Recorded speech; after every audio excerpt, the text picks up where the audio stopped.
नमो भगवते वासुदेवाय।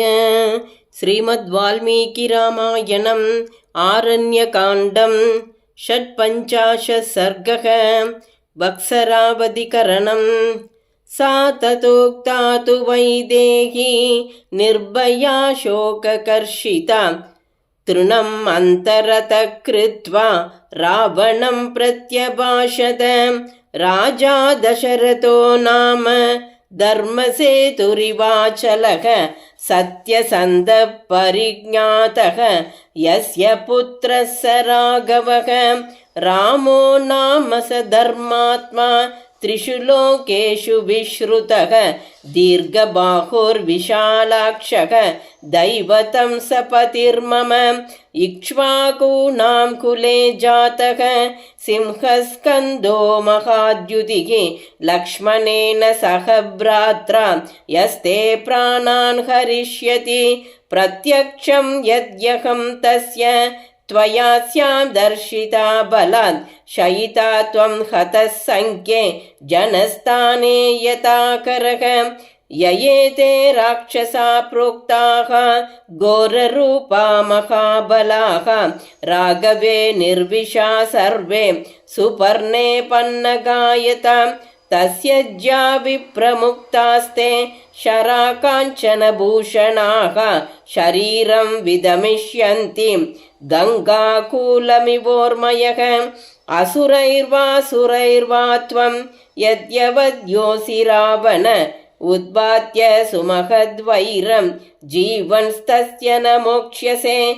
सते जीवितशेषस्य राघवोऽन्तकरो बलि पशोर्यूपगतस्येव जीवितं तव दुर्लभं।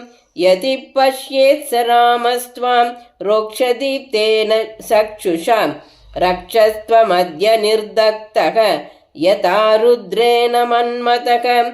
यश्चन्द्रं नभसो भूमौ पातयेन्नाशयेत् तव सागरं शोषयेद्वापि स सीतामोचयेदिह। गदायुस्त्वं गदश्रीकः गदसत्त्वो गदेन्द्रियः लङ्का वैदव्यसंयुक्ता त्वत्कृतेन भविष्यति। न ते पापमिदं कर्म सुखोदर्गं भविष्यति। याहं नीता विना भावं पदि पार्श्वात् त्वया बलाद्।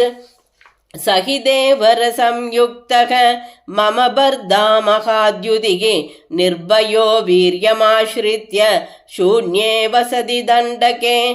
स ते दर्भं बलं वीर्यम् उत्सेहं च तथाविधम् अपनेष्यति गात्रेभ्यः शरवर्षेण संयुगे। यदा विनाशो भूतानां दृश्यते कालचोदितः तदा कार्ये प्रमाद्यन्ति नरा कालवशं गताः। मां प्रदृश्य सते कालः प्राप्तोऽयं राक्षसादम आत्मनो राक्षसानां च वधायान्तः पुरस्य च। न शक्यायज्ञमध्यस्था वेदिसृग्भाण्डमण्डिता द्विजादिमन्त्रसम्पूता चण्डालेनावमर्दितुं। तदाहं धर्मनित्यस्य धर्मपत्नी पतिव्रता त्वया स्प्रष्टुं न शक्यास्मि राक्षसादमपापिनां। क्रीडन्ती राजहंसेन पद्मषण्डेषु नित्यता हंसी सा तृणषण्डस्थं कथं द्रक्ष्येत मद्गुहम्। इदं शरीरं निस्संज्ञं बन्धवा खादयस्व वा नेदं शरीरं रक्ष्यं मे जीवितं वापि राक्षस। न तु चक्ष्याम्युपक्रोशं पृथिव्यां दातुमात्मनः। एवमुक्त्वा तु वैदेही क्रोधासु परुषं वचः। रावणं मैथिली तत्र पुनर्नोवाच किञ्चन।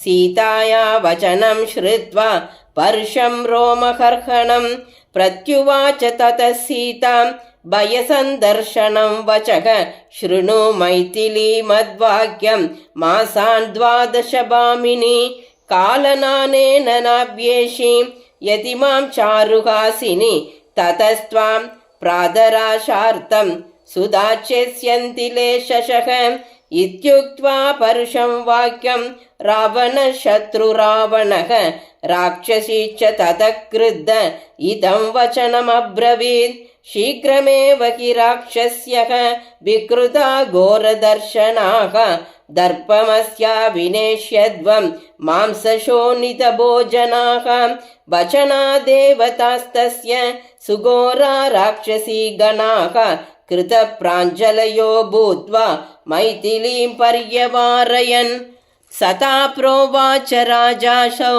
रावणो घोरदर्शनः प्रचाल्य चरणोत्कर्षैः धारयन्निव मेदिनीम् अशोकवनिका मध्ये मैथिली नीयतामियं तत्रेयं रक्ष्यतां गूढं युष्माभिः परिवारितां तत्रैनां दर्जनैर्घोरैः पुनः सान्त्वैश्च मैथिलीम् आनयध्वं वशं सर्वाः वन्यां गजवधूमिव इति प्रतिसमादिष्टाः राक्षस्यो रावणेन ताः अशोकवनिकां जग्मुः मैथिलीं प्रतिगृह्यतु सर्वकालफलैर्वृक्षैः नानापुष्पफलैर्वृतां सर्वकालमदैश्चापि द्विजैः समुपसेवितां साधुशोकपरीताङ्गी मैथिली जनकात्मजा राक्षसी वशमापन्ना व्याघ्रीणां हरिणीयतां